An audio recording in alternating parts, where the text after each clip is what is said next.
I welcome you all to the module 3 of this course. So, the module 3 is about a biopsychological perspective of personality psychology. So, in this module we will be mostly talking about how biological aspects within us kind of contribute to our personality. So, today is lecture 5 overall and it is kind of first lecture of module 3.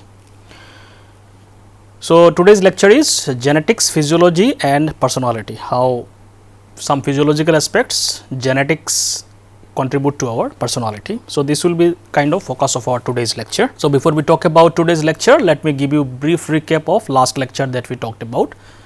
So, in the last lecture we are talking about, in the last module itself was about personality assessment, and we are mostly talking about that in the in one lecture we introduced the concept of personality assessment and what are the characteristics of good test, and then we talked about more specific methods within the personality assessment. So, the last lecture was about specific methods. So, in that context we discussed certain types or methods of personality assessment. We talked about self report test and we gave some specific examples of reliable and valid self report tests.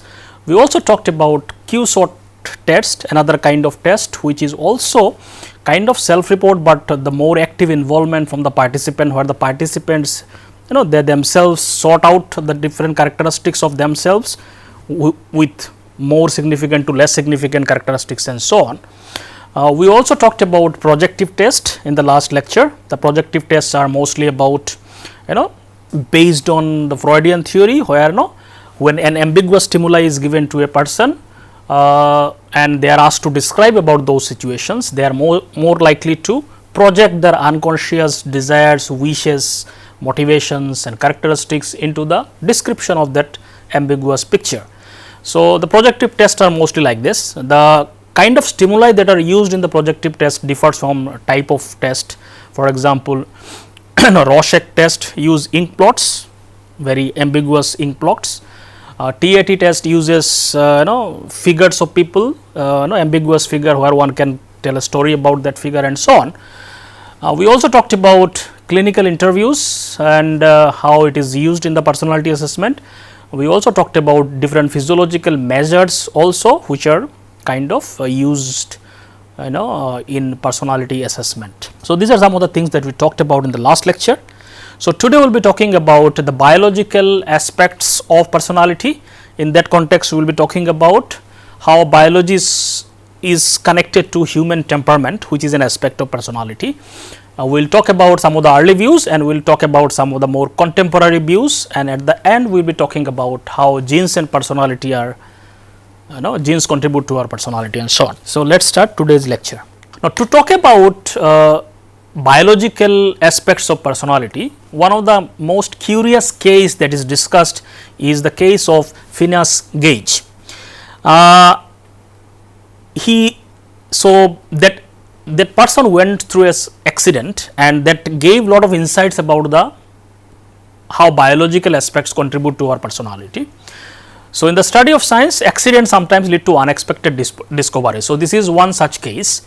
This is one such incident that occurred in 1848 with the name of a person, Phineas Gage. He was a railroad construction foreman. So, he was working in the railroad construction work.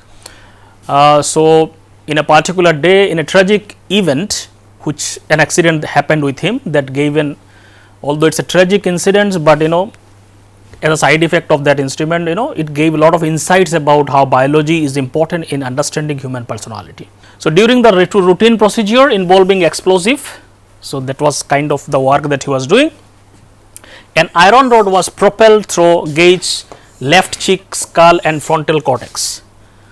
So, an accident happened during his work when iron rod was kind of went through his cheek, through his left cheek, skull and frontal. So, it was like completely kind of shattered his one part of the face through the brain. I will just show you the picture of this person also. Somehow he miraculously survived that accident, but his personality completely changed. So, So, this is the figure of that person. So, his name was so this is the Gage kind of the person. So, he was kind of got very fond of that rod, and he was you can see he was holding that rod in the picture itself. So, this is how what happened, the side picture shows how this rod entered through his left cheek, through this part and through the frontal cortex of the brain itself, but he survived, he did not die in that accident. So, what happened after that incident? So, before the accident, Gage was described as a serious, industrious and responsible person. So, these were the characteristics of him before the accident. However, after the accident, his personality completely transformed. He became irresponsible, thoughtless of others and lacked planning and consideration from consequences. So, his personality completely changed. Whatever the characteristics he had, it became almost opposite to that. So, he was very serious now and responsible. Now, that was completely he became completely irresponsible, thoughtless of others, and he lacked planning, consideration and consequences, which was very much there before the accident. So, his person as a personality characteristics completely changed. So, this Gage case highlighted the critical role of frontal cortex, because his whole frontal cortex means outer part of the brain and the frontal part. So, this part of the brain, frontal part of the brain, because it got damaged in that accident. So, it also reflected, this accident reflected that this part was responsible for a lot of this personality construct, and because of the damage of this part, his whole personality got kind of completely transformed into a new person. So, this is one incident that shows how certain part of the biology like brain is important in determining your personality. So, in that context, one particular concept that is studied is called as temperament. Now, temperament we have already kind of introduced in first lecture, is another term which was used before use of the term personality, and temperament is used more specifically in the context of personality, where more the biological aspect of personality is, especially when a newborn child takes birth. We can see these children who takes birth just few days back or very recently, they have no other influences, only whatever genetic composition they have, and you can see these children behaves very differently. Some children cries all the time, some children are more placid and peaceful, so their behavior different. So, from where this difference comes? So, this is biologically determined, because environment has not influenced yet. So, these biological differences that in terms of emotional and motivational tendencies in the individual differences, that contributes to individual differences, which are mostly evident in the early part of life or infancy, that is called as a temperament. So, this temperament, it can continue in the adult life also, obviously. So, people differ in their temperament. So, the typical emotional reaction, motivational reaction pattern that we all have. So, people differ in that. So, that is called as a temperament, and it is often considered as a foundation of personality and influence how individuals approach and react to the world around them. So, temperament is the initial individual differences biologically determined that kind of sets the foundation for individual differences. So, this term is more specifically used in the biological context, biological contribution of individual differences. So, this is just a picture where now you can see the differences in the reaction pattern, on the emotional reaction pattern of the children. Some are very joyous, some are more peaceful, some are more outgoing, and all these kinds of see the differences in the children's behavior. Even in a very initial phase, those are related to temperamental differences. So, the early life temperament qualities include differences in experiencing positive and negative moods. So, some children experience more positive moods, some experience more negative moods. So, depending on their moods also differ from children to children, which could be biologically determined. Responsiveness to stimuli, some children they are very responsive, they react to stimuli very fast, some react to them very slowly. Ability to self-regulate an emotional reaction, how one is able to regulate their emotions. So, these all differences may be included in the temperament itself. Now, let us see some of the early theoretical understanding or early views of how biology contributes to temperament or temperamental differences in the human personality. So, historically, let us see some of the historically how it evolved, how the understanding of this temperament concept evolved. Let us see some of the historical perspective. One of the first theory about temperamental differences between individuals comes from the humoral theory proposed by Hippocrates. Now, Hippocrates is known as father of medicine because he contributed a lot in terms of understanding human diseases and so on, understanding of a lot about human body and the medicine and so on. So, he is often regarded as the father of Western medicine. Proposed a humoral theory of temperament around 400 BC. It is quite long back. So, 400 BC he proposed a humoral theory, and it is considered one of the first theory that talked about biological basis of personality.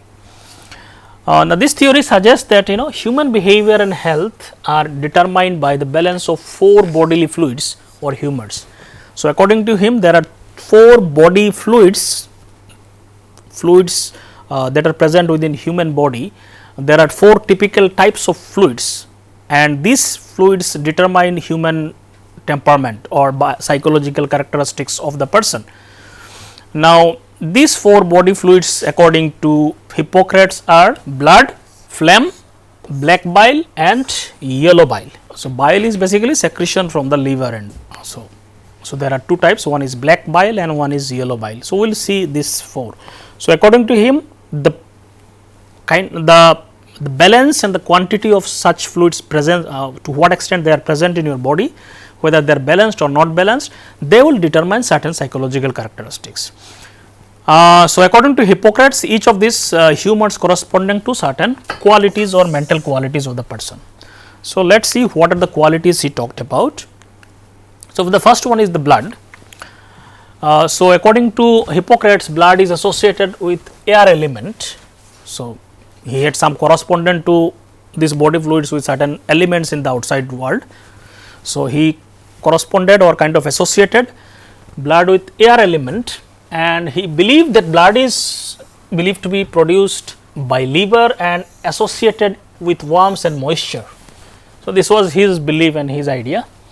So, according to him, a balanced amount of blood was thought to result in a sanguine temperament characterized by optimism, sociability and cheerfulness.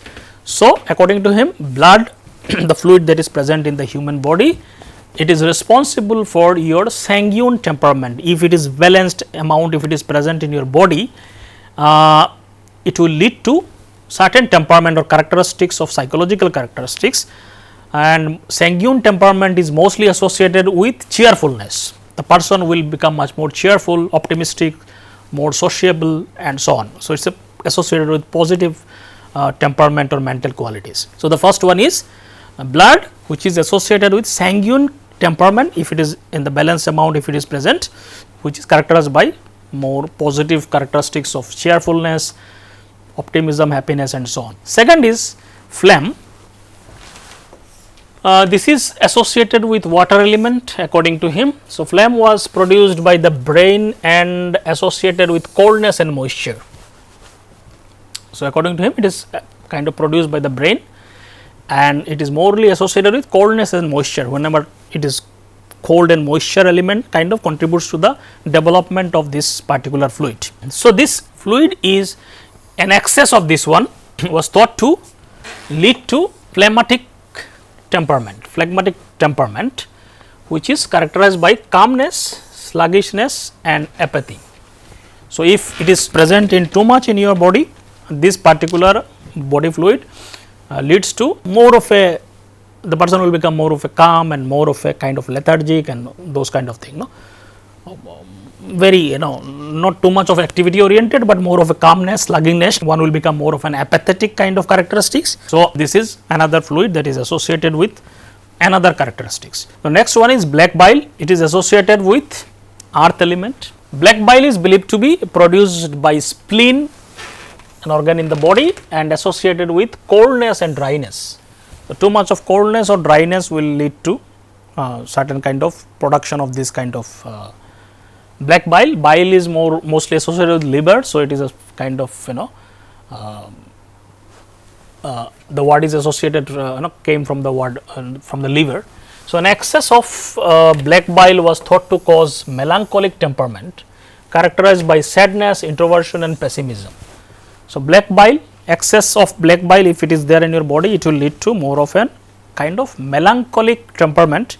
So, melancholic is a term that is still used in the common English language also, which basically means depressed kind of characteristics. So, it will lead to more of a depressive characteristics, sadness, pessimism and so on. The fourth one is yellow bile, which is associated with fire element, and according to his conception, yellow bile is produced by gallbladder and associated with worms and dryness. Excess of yellow bile causes choleric temperament, which is kind of characterized with irritability, ambition, aggression. So, some people are very kind of more agitated characteristics, people become disturbed so easily, irritated, lot of aggression, those kind of characteristics are associated with yellow bile. So, these are the four body fluids he talked about. It is one of the early theory that linked certain biology with the personality. So, according to this theory, the balance of this humor was thought to determine individual temperaments. What kind of quantities of these fluids are there in your body, accordingly one will have certain characteristics, and it will determine the health and illness part of the person. Illness or personality imbalances were attributed to excess or deficiency, either excess or deficiency of these body fluids. So, if they are in the balance amount, they will lead to more healthy personality and so on. All contemporary scientists and psychologists reject this theory because there is not much evidence associated with this theory. It was one of the theory which may have some truth in certain way in partial aspects, but mostly there is not much scientific evidence associated with this theory. So, it is kind of discussed in the literature because it is one of the early theory that talked about biological contribution to personality. Another kind of branch of study that arose in 19th century by a person named Franz Joseph Gall. Franz Joseph Gall, he was a biologist and he introduced a field of study called phrenology, where he suggested that specific regions of the brain controls distinct emotional and behavioral function. He said human brain has so many different parts, and different parts is associated with different it controls different emotional and behavior of the functions.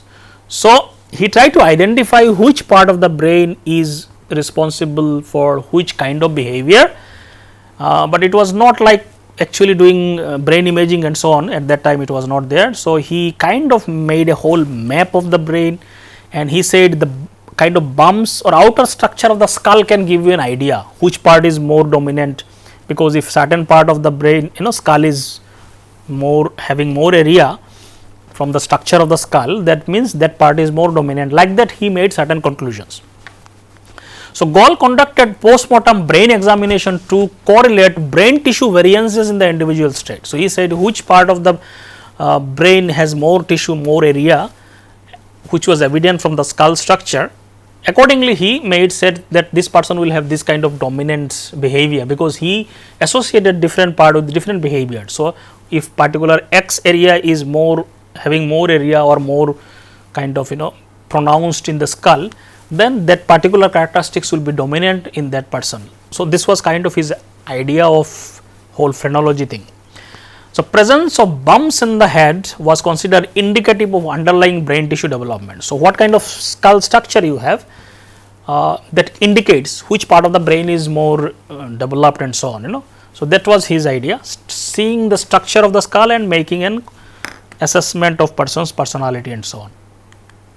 So, this was an initial kind of photograph of Gall's, where he can see the different parts of the brain. He kind of said which part of the brain is responsible, what kind of function. So, in this picture it may not be very clearly visible, but this is another picture more colorful. So, you can see the different parts of the brain he kind of associated with different thing, cautiousness, some part and so on. So, he had some idea about based on his observation and so on. Like this, he made an elaborate structure of the skull and which part of the skull or brain is responsible for what functions and so on. So, in the 19th century, for some time this phrenology gained lot of popularity and lot of people actually believed in it, including big, even people who are highly intellectuals and so on. However, contemporary research has shown that brain function does not work like that. Shown that brain's functionality differs from what Gall has assumed, which emphasizes the synchronized activity of the interconnected brain regions for complex cognitive tasks rather than localized function. So, brain does not work like a localized, each part will function only for this particular aspect or behavior. Brain does not function like that each area will be responsible for only particular action and so on. Brain is more of an integrated organ, where different parts of the brain are interconnected and complex mental functions are done by different parts of the brain working together and so on. So, still there may be some localized functions, but it is not like what Gall has proposed, that every part of the brain is responsible for different functions. In actuality, brain, with the recent evidences, it shows that brain works more in an integrated fashion rather than more of a localized ways. Another theory that also kind of in the early theory that also is linked, where certain researchers tried to link body types with personality characteristics. What kind of body you have, and they try to link the body with certain personality characteristics. So, in the 20th century, especially two researchers, they did lot of research on this. One is German psychiatrist Hans Kretschmer in 1925 and an American psychologist William Sheldon in 1940 and 42. They tried to correlate, both of them kind of in a similar direction. They did research and they tried to correlate what kind of body the person has and what kind of psychological characteristics that person will have. Although they use more of a data oriented and more little bit much more empirical way as compared to phrenology and other things, we will see what kind of findings they have kind of reported. So, they conducted a lot of systematic studies, actually carefully measuring body types of lots of people and tried to relate temperament or psychological characteristics or personality characteristics associated with those body types. So, we will talk about William Sheldon's theory, because it is little bit more kind of discussed and more elaborate, and so in that context we will try to understand how he proposed it. So, William Sheldon, he introduced this concept of somatotypes. Somatotypes, soma basically means body, types means types. Okay. So, body types, somatotypes means body types. So, he said every individual has certain body types, So, he classified typical body types. So, people may be in between that also, but if you see typical categories of body, he said there are three types of body types. One is endomorphs, mesomorphs and ectomorphs. So, these are the three types of bodies, typical body categories, extreme categories.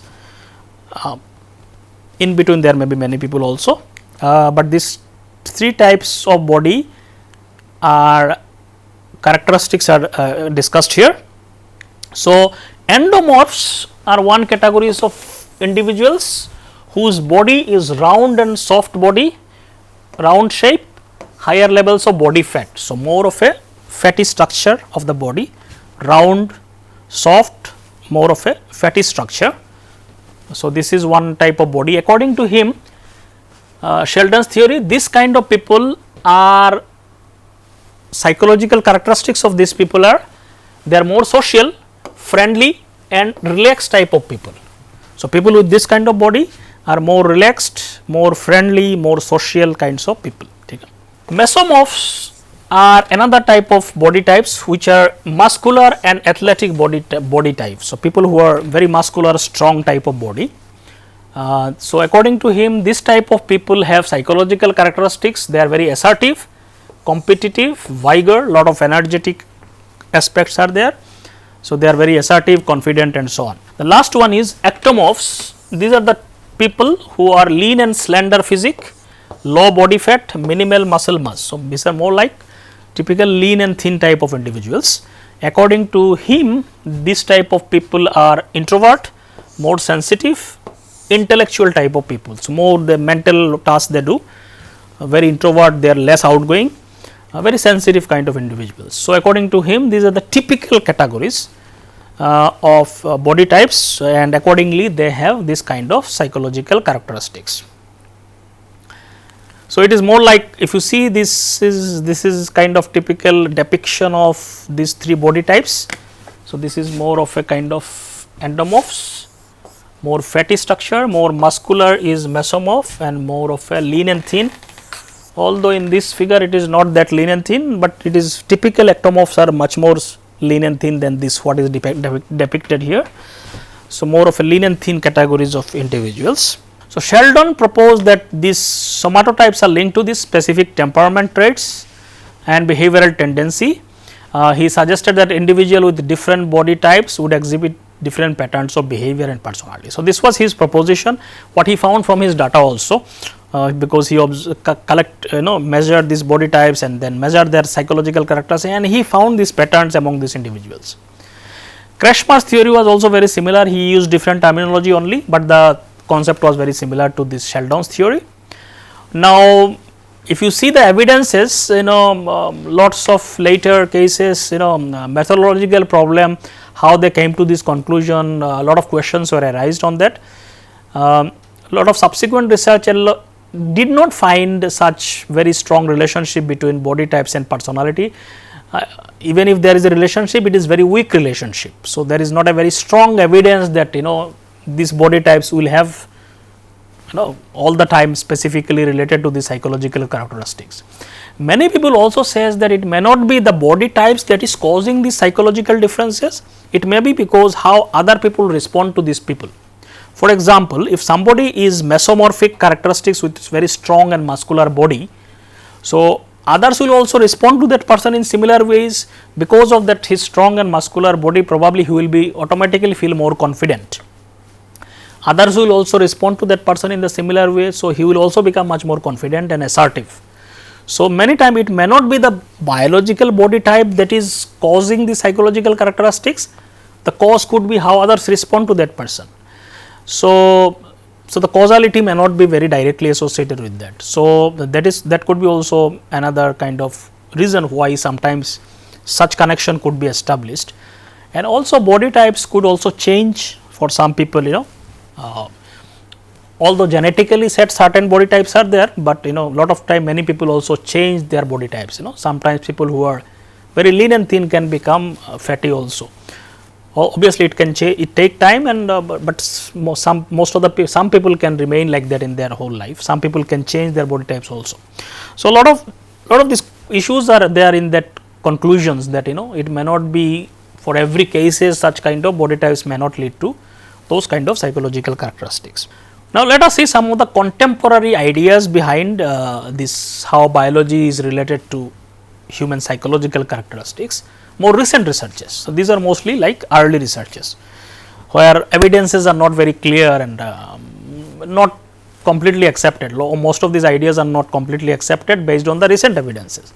So, let us see what are some of the recent evidences available in terms of how biology is connected to certain temperament. So, one of the idea that we will be talking here is Jerome Kagan's two types of profiles of individuals. One is called as inhibited and another is uninhibited types of children or types of individuals. So, he is more of relatively recent research. So, is the photo of the scientist Jerome Kagan. So, he proposed this idea of inhibited and uninhibited types of individuals. What are these? Let us see. So, Jerome Kagan's research on temperament, he did a lot of research on temperament. He focused on these two particular types, inhibited and uninhibited profiles of individuals, particularly in the field of developmental psychology, how as the child grows, what is their initial temperament, how it progresses as they grow in their life. So, Kagan conducted a study to test the hypothesis that infants' reaction to novel stimuli predicted the temperament later in childhood. So, initially how an infant after birth or after few months of the birth, how they react to outside stimuli, what is the reaction pattern, that will determine the later childhood or even maybe adult personality. How that remains, initial biological difference of reaction pattern, how it continues in the different stages of life. So, he was kind of looking at that idea, and in that context he did a study. So, what he did, he bought 4 months old infants. So, these are like just infant after 4 months of their birth in a lab, and observed their responses to various stimuli, how they react to different stimuli. He showed different things to them, and how these children react to those stimuli. According to that, he made a profile of these children, profile of these infants, what kind of reaction pattern they have. So, he found one category of children are high reactive, about 20% of them. So, they are very reactive, if you show anything they will react, or if you show anything fearful they will immediately cry. So, the reaction pattern is high reactive pattern. So, he found about 20% of kids, or basically infants here, they are highly reactive, about 40% are low reactive, means not that strong reaction, they will react, but may not of that reaction, that kind of the strength of reaction is very low. So, they were not much influenced by lot of the stimuli that they show, that the researcher showed, and some are mixed reactive, means sometimes they react, sometimes they do not react that strongly. So, there is no fixed pattern, they are kind of mixed category, they sometimes they will react very strongly, sometimes they will not react like that. So, there is no fixed pattern. So, these are called as a mixed reactive, about 40%.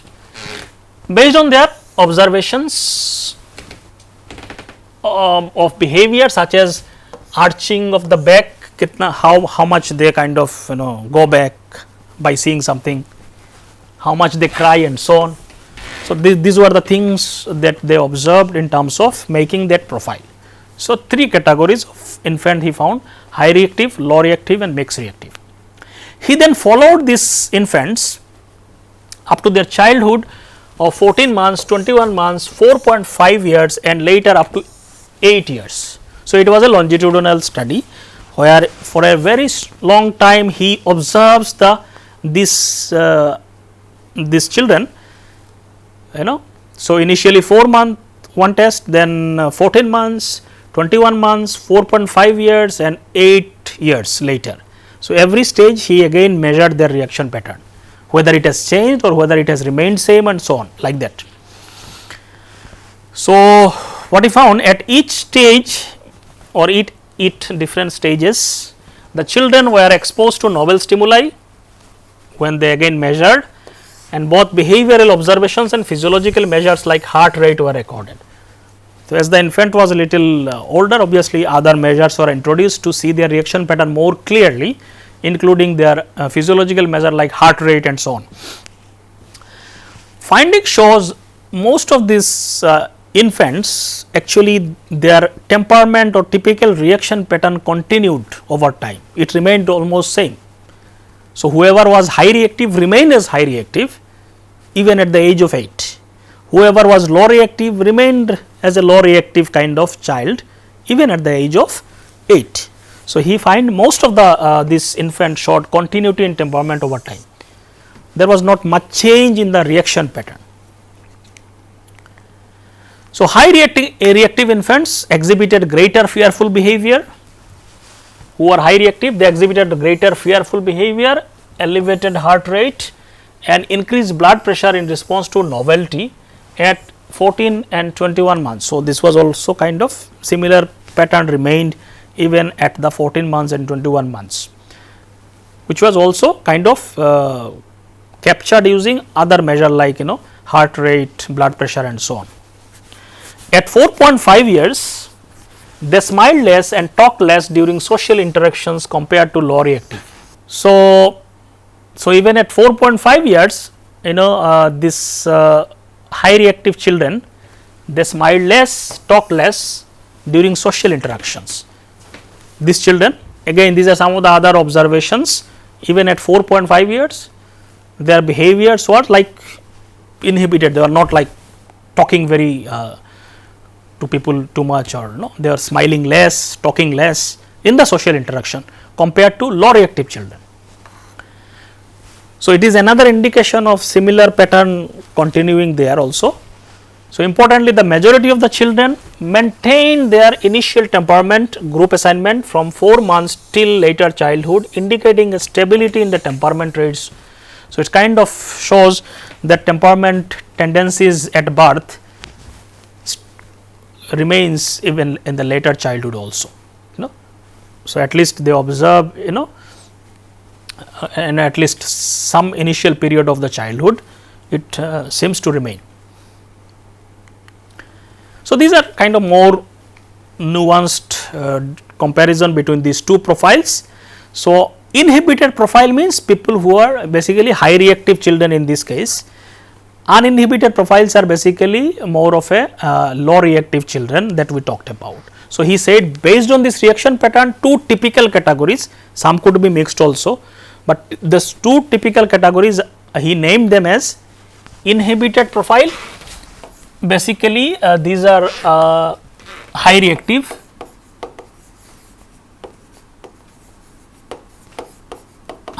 infant that we talked about. Uninhibited profiles are low reactive. Okay.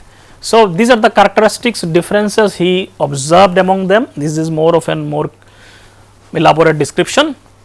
So, inhibited profile are basically these children are shy, cautious, timid in unfamiliar situation. When they are in a novel situation, they shows more of shyness, timidness, they mostly withdraw from social interaction, avoid new experiences, exhibit signs of anxiety. Okay. On the other hand, uninhibited profiles are just opposite to them, they are outgoing, social, adventurous, easily engage with new people and situation, show little hesitation or fear, seek out new experiences. So, inhibited profiles also in terms of physiological reaction, they show heightened physiological response of stress. In novelty, in novel situation they become high stressed, stress reaction is more strong, increased heart rate, elevated cortisol level is a hormone that reflects stress level. So, it is associated with stress. Uninhibited profile, they are more of a opposite characteristics, lower physiological reaction to novelty and stress, less intense physiological response such as heart rate, cortisol level. In the developmental trajectories, inhibited profiles or high reactive children are at higher risk of developing anxiety disorders later in their life, but not all develop, but they are more prone to develop, vulnerability is higher, tendency for anxiety and withdrawal behaviors. So, they have this.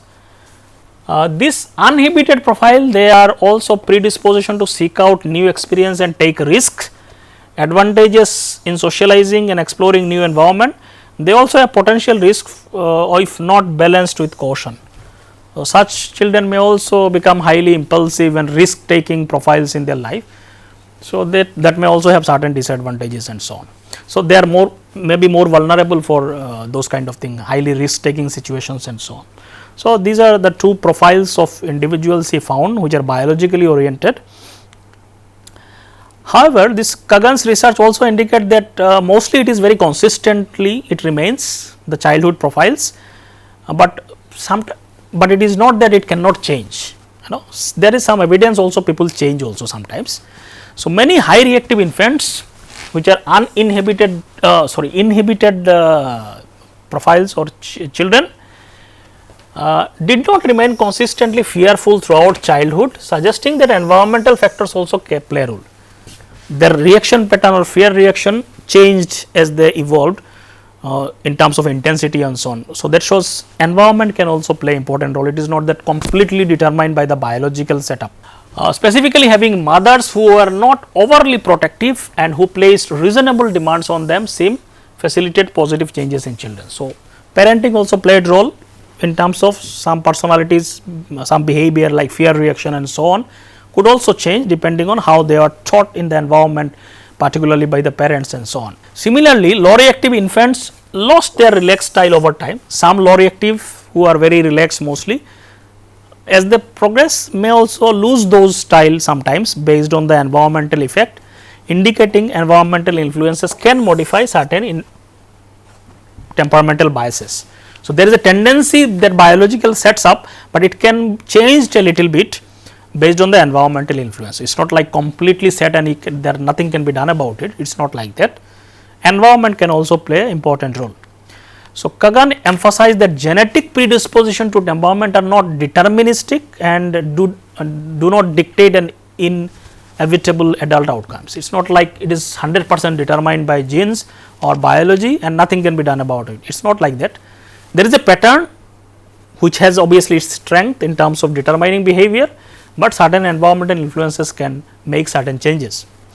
He also noted that while change is possible, temperamental bias tends to set constraints on the direction of development. So, change is possible, but those constraints, biological force that is there within that individual kind of acts throughout their life. In other words, individual may deviate from their initial temperament, but that remains influential in shaping their developmental trajectory. How they grow as a person, that will have a very strong influence, even that may not be 100% determined, but that influence is very strong, the biological influence. For instance, none of the high reactive infants which are inhibited in profile became consistently uninhibited children. So, they cannot completely high reactive did not become completely low reactive, that 100% shift has not may not happen, but you can change some lot of things. They did not completely or transformed into high reactive, did not transform into low reactive kind of individuals.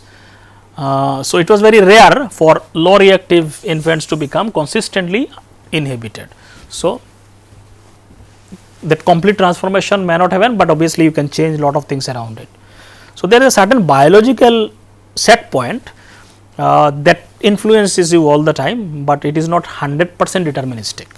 So, that is the whole idea behind it. Certain further research also shows like by Schmidt and Fox 2002, they also said certain brain regions are also involved in this profile of inhibited and uninhibited temperament. Multiple brain regions contribute to these tendencies, with interaction among them shaping behavioral tendencies. One important region of the brain they found is called as amygdala, which is responsible for emotional reaction, is one small part within the brain. I will just show you the photograph, which plays main role in our fear emotions, particularly the fear reactions and so on.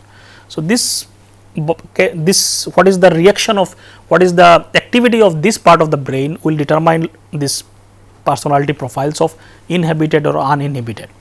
Another important region is the frontal cortex, which was damaged in our first case study that we talked about, is also responsible for regulating emotional response, partly by influencing amygdala's functioning reaction. So, frontal cortex is also very important. So, if you see this figure of the brain, so this is the frontal cortex, this is the front part of the brain, front part is frontal part, and there is a small organ somewhere in the center, inside the brain, and this part is called amygdala, is responsible for emotional reaction, particularly fear reactions.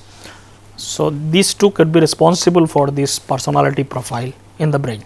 Now, let us see in the most, if you see the recent researches, in terms of how biology contributes to personality, is mostly connected to how genes contribute to personality. Now, genetics is studied a lot in terms of understanding how they influence personality. So, genes play a very significant role in shaping biological traits and behaviors. So, there is no doubt about it. Whatever we are as a person is contribution of the genes that we get from our parents. So, physical structure is largely about 80-90% is determined by our genes. The height that we have, skin complexion that we have, the kind of facial structure we have is all determined by the genetic contribution that we get from the parents. So, gene plays makes the person who he are. So, obviously, it will also influence your psychological characteristics. It may not be that strong like physical structure, but it can also influence your psychological aspects, including your personality and so on. So, normally when we talk about genes, just to give you some background, each human cell in the body has 23 pairs of chromosomes. So, total 46 chromosome each cell has. So, we have millions of cells in our body. Each cell has 23 pairs of chromosomes, in total 46 chromosome. The nucleus of the cell has chromosomes, and that these are 46 in number. So, 23 pairs, and out of this 23 pairs, basically half comes from mother, half comes from the father. So, this is how genetic kind of comes from our parents. Now, genes that are found, basically these are found in the nucleus of the cells on chromosomes. So, chromosomes has genes. Chromosome that is found in the center of the cell has genes on the chromosomes. So, these are basically tiny spaghetti like structures made of DNA. So, genes are made of DNA. The number of genes on a chromosome can vary, but a single chromosome can have hundreds to even thousands of genes. Some genes, some chromosomes have hundreds of genes, some may even have thousands of genes, depending on what kind of cell it is. So, genes are composed of DNA. Genes are composed of DNA and guide synthesis of protein molecules, acting the source of information. So, these are like codes or codes of information, which determines all the structures, dictates the structures, what kind of protein molecules synthesis and so on. So, this is how it sends out those information, and accordingly all the things kind of forms. So, these genes are more like an information, coded information that kind of directs everything whatever happens within us. So, this is like this is one figure that shows. So, there is a cell, center is a nucleus, and within the nucleus we have this like these are all chromosomes. So, each cell has about 23 pairs of chromosomes.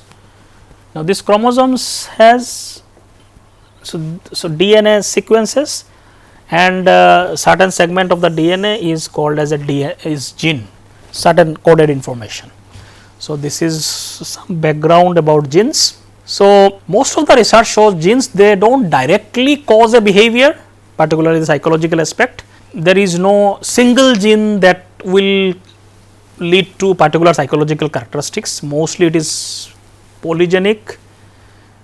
Instead, gene influence personality characteristics indirectly by directing biological functioning. So, gene will influence biological functionings, like it will determine the kind of hormones, secretions, and internal body organ functions, how they react and so on, and they ultimately influence your psychological characteristics. So, a lot of psychological influence that gene have is indirectly through influencing body chemistry and body structure, organs of the body and their reaction patterns and so on. It's because whatever happens in the body is influence your mind. So, if you have certain neurochemicals in large amount or small amount, then it will influence your thought processes like that. So, everything is mind and body are strongly connected to that. Now, so there is a branch of study which is called as a behavior genetics that looks into this connection between genes and behavior, how gene influences behavior. So, there is the whole idea of behavior genetics is a field of study that explores role of genetic factor in shaping human behavior and traits. So, it seeks out tries to understand how both genes and environment. So, in that context they also see how environment, to what extent environment influences our behavior and personality, and to what extent genetic contribution, because when you want to study genes you cannot neglect environment, both contributes to our behavior and personality traits. So, behavior genetics looks into these aspects. There is a concept that is central to the idea of behavior genetics is called as heritability. What is heritability is basically the proportion of observed variation in a trait within a population that can be attributed to genetic difference. So, within a population, if you look at a trait, let us say height in a population setup, to what extent the differences in the height in that population can be attributed to genetic reasons, to what extent gene contributes to the differences in the height of this of people in a population. So, that is the heritability. What proportion or observed variation, let us say height, we are talking about height, let us say the variation in the height in a population, to what extent it can be determined by the genes, to what extent gene contributes to that variations in the height within a population. So, that is called as heritability. So, it provides an estimate to the extent to which genetic factor influence individual differences in a particular trait in a population.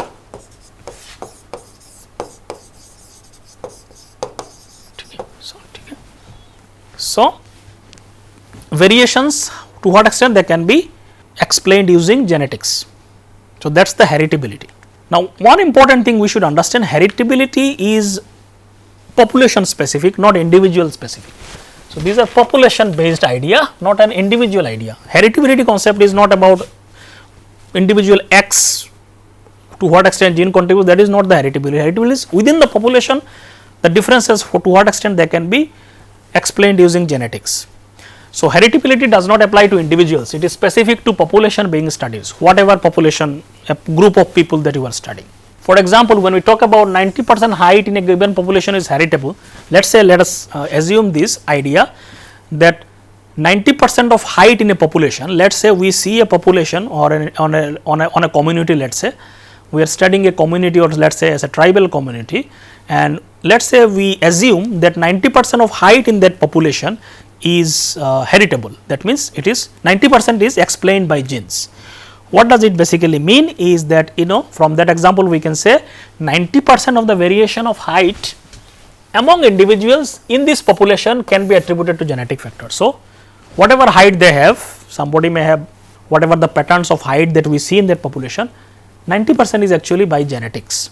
It means that if you look at a large population or a group of people, most of the differences, how tall they are would be differences in the genes. It is because of the genes that this height is, we see the patterns in the height.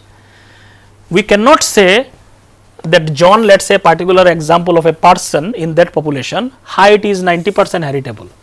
We cannot say in that population one person named John, his height is 90% heritable or 90% contributed by gene.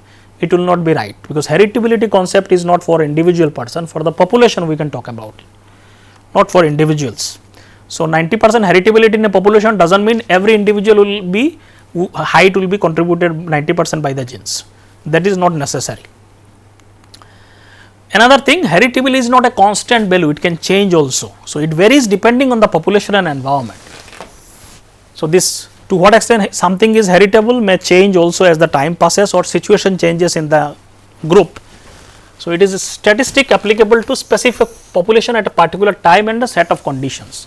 In that particular time or set of conditions, we can say this is the value of heritability. It can change also later on. Changes in the environment can alter the heritability, making high in one population and low in another. It can fluctuate also within the population. So, we cannot say 90% height is determined by every population. Probably it is true for one population, may not be true for another population. So, it can change. So, one of the most important sample that is studied in the genetics is twins. Why twins? Because twins gives a very important or kind of it gives a very significant opportunity to study the contribution of genes. So, we have two types of twins. One is called as an identical twins. So, when we have twins, there are two types of twins. One is identical and another is non-identical or fraternal.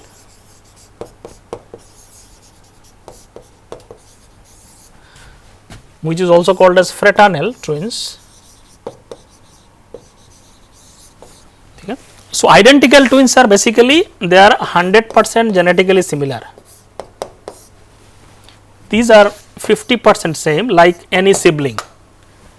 These are twins, but they look very different. So, you might have seen some twins who look exactly same to each other. You cannot distinguish who is who. So, these are identical twins. They are 100% genetic composition is same for each other. 100% same in terms of genetic composition, non-identical twins, they are twins, but they look very different, So these are like 50% same genes like other siblings.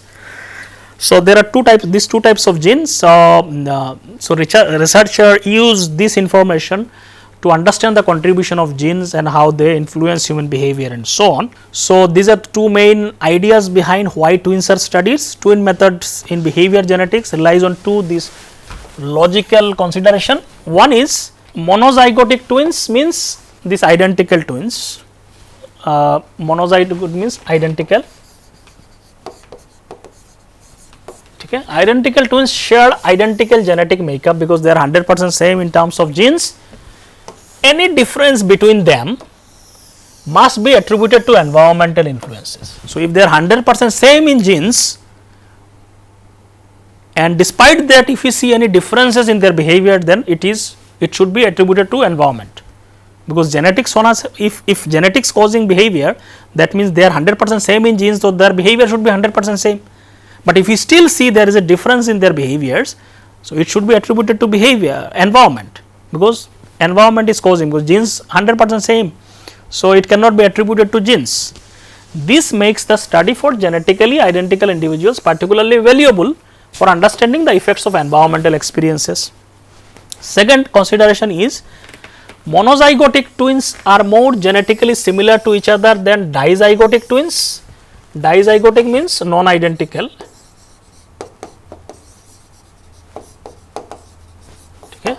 Who are only 50% same in terms of genetic composition. So, if monozygotic twins are more genetically similar than dizygotic twins, which is the case, if a specific trait is influenced by genetics,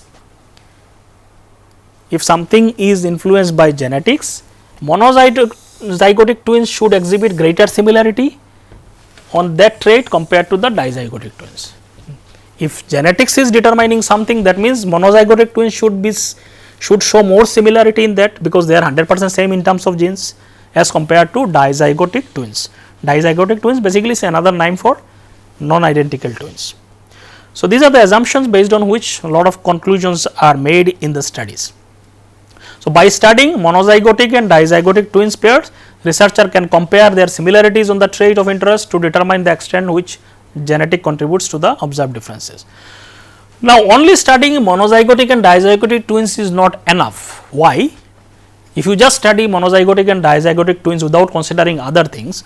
Now, for example, let us say there are twins who are monozygotic. Now, they are exactly same, but the problem is if they stay in the same home, their environment is also same. How do you know this difference or similarity is because of gene or because of environment? Because they are staying in the same home, same parents, same environment. It will not be possible to differentiate the effect of environment from the genes, because environment is also same, gene is also same. How do you then know whatever is behavior is caused by genes or environment? So, because of that, the researcher studies a typical type of monozygotic twins who are called as twins reared apart. So, they are identical twins, but after birth they were separated because of some reasons. It is very difficult to find such samples, but researchers have done lot of studies where they could locate such twins who were after birth they were separated for some reasons. Now, their environment is completely different, they are totally in the different home, different environment, but genes is same. Now, if there is any difference, we can say it is because of environment, or because of, if there is any similarity, we can say it is because of the genetic, because environment is different, environment is not, we can completely separate it out.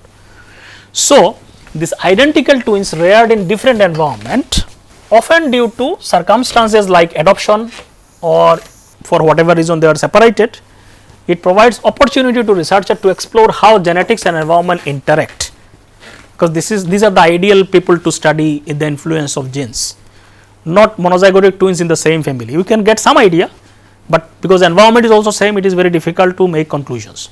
But if they are reared in the different environment and they are still monozygotic twins, then we can make much more clear evidences in terms of making conclusions.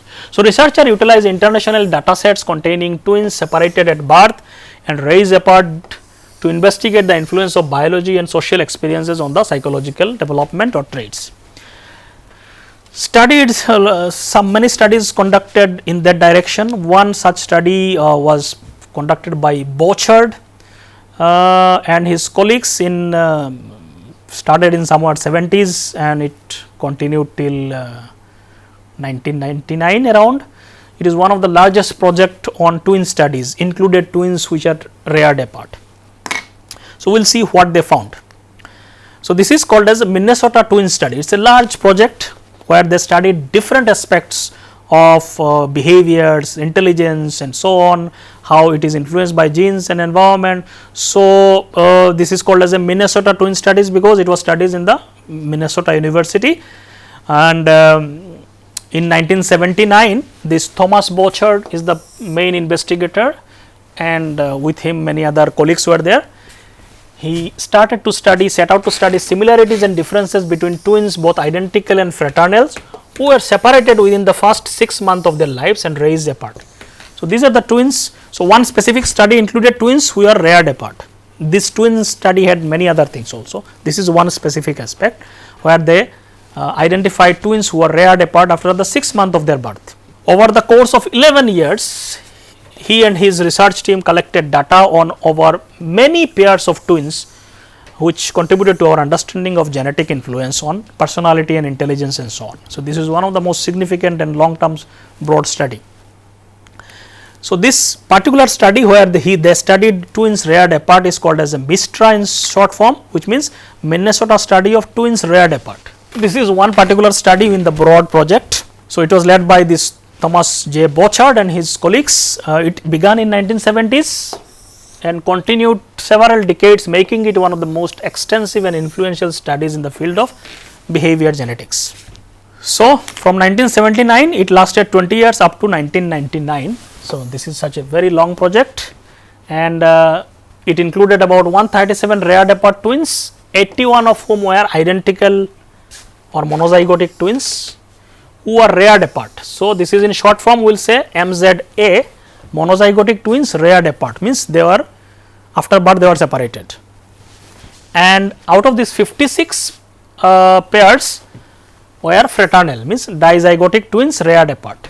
So, both kind of twins were there who were reared apart, means both after birth they were separated. So, we can see the influence of both genetics environment very clearly in all the different conditions. Monozygotic twins, dizygotic twins, they also have data for twins who are in the same family, twins who are in the different family raised. So, they had all kinds of combination, but here more specifically twins who are reared apart, we will see the data. So, the main focus was on learning how differences in the twins life histories were associated with the current differences in their abilities, personalities, interest and health. So, they took data from diverse aspects including personality.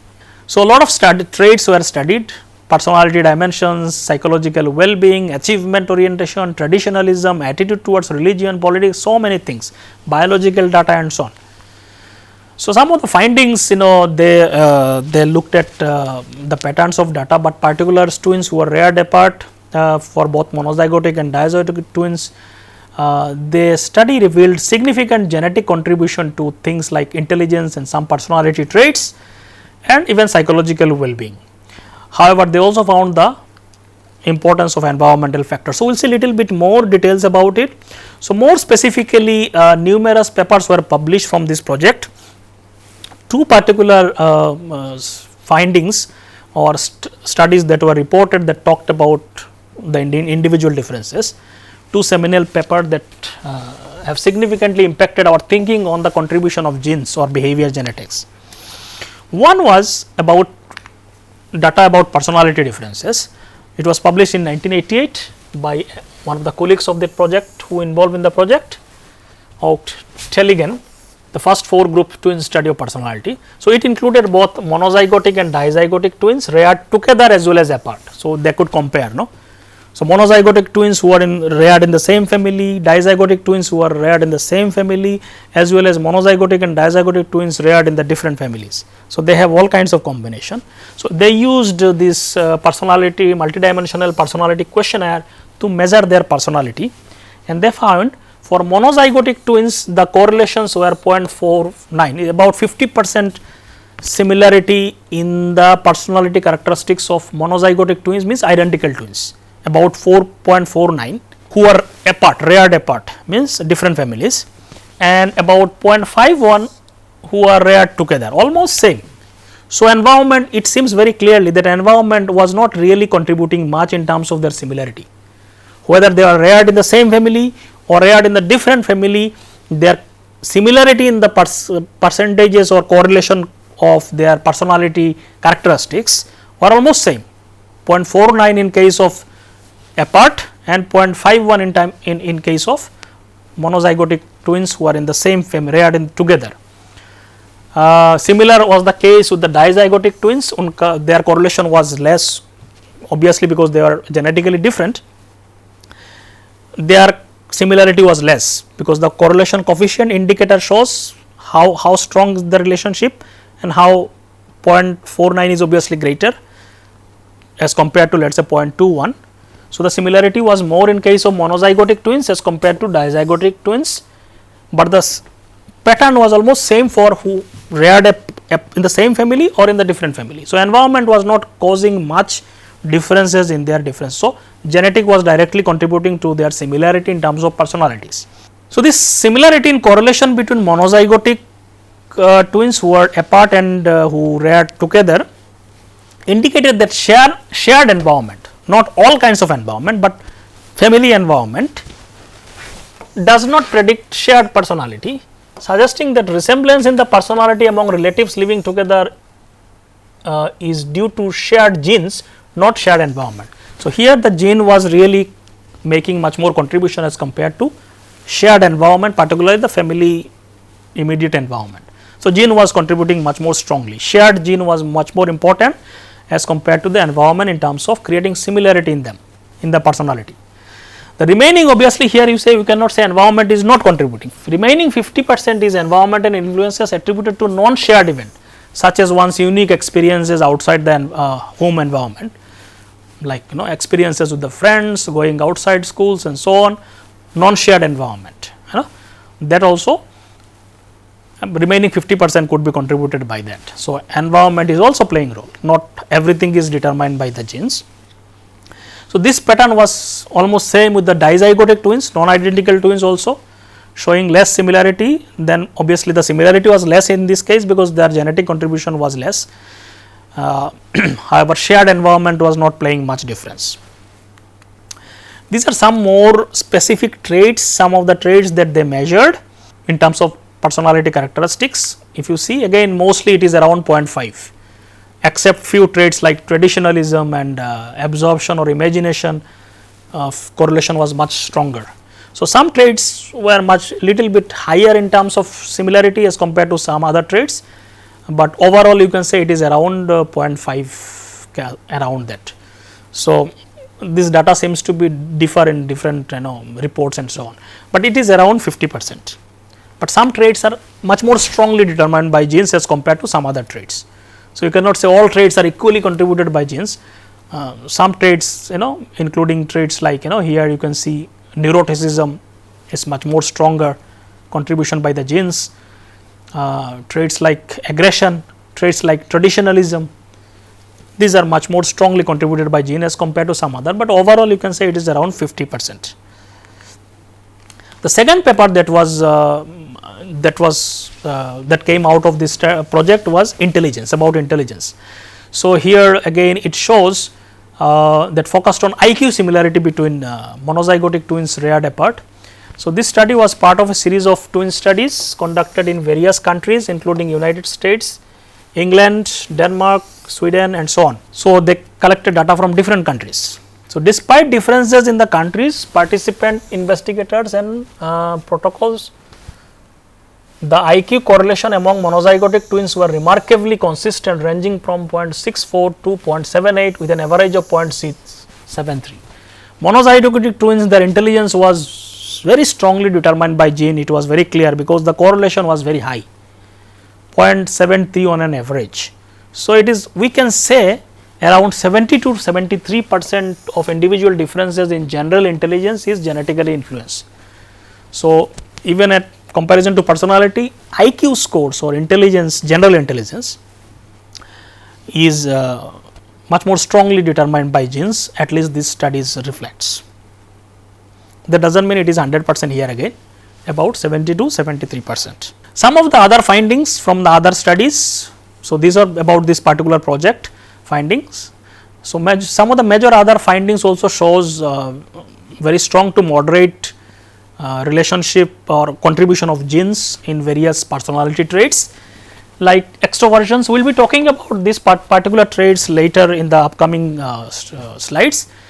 So, these are the traits. Extroversion is about how much outgoing the person is, more people who are more like to socialize, go outside and those kind of things, those are called extrovert, higher in the extrovert traits.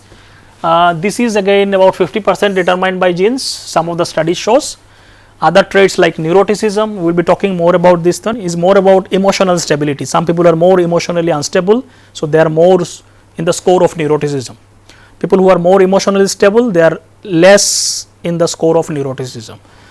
Again, it is also again 50% determined by gene, lot of studies shows.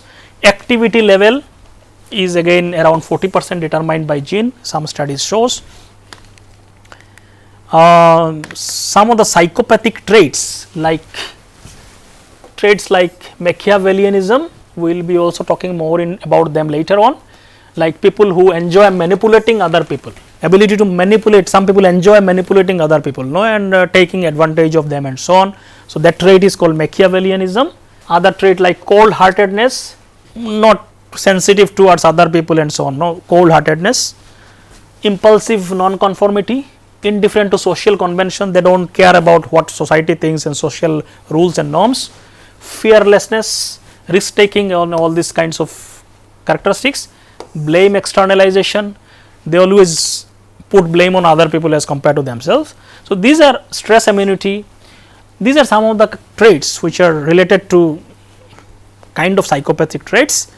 They also shows moderate to high genetic influence, moderate in some cases some traits, high in some traits, genetic contribution is there, genetic influence is there.